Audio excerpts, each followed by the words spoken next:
अस्सलाम वालेकुम फ्रेंड्स, आज हम सीखेंगे कि अपने पैराग्राफ को आपने कैसे कलर करना है या अपनी लाइनिंग को कैसे कलरिंग देनी है। तो दोस्तों मैंने पहले से कुछ लिख रखा है ऐसे ही डेमो के तौर पे।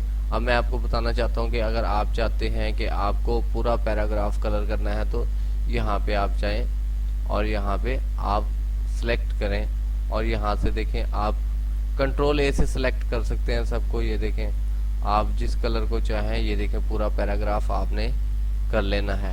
अगर आप चाहते हैं कि आपने पूरा पैराग्राफ कर लिया है और आप चाहते हैं कि ऐसा नहीं करना था तो आपने कंट्रोल जेड प्रेस करना है और वापस चले जाना है। उसके अलावा यहाँ पे देखें आप यहाँ पे भी अगर आप कोई चीज़ सेलेक्ट कर लेते हैं, ये देखें लाइनिंग मैंने कर ली और यहाँ पे आप चाहते हैं कि सिर्फ ये है जो कि आपकी पैराग्राफ की 3 से 4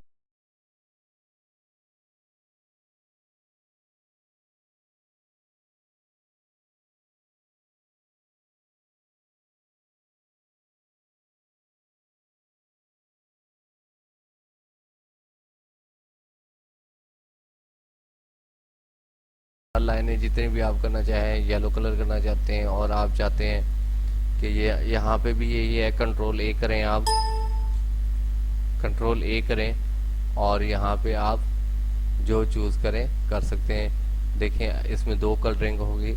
thank you for watching my video. Allah Hafiz.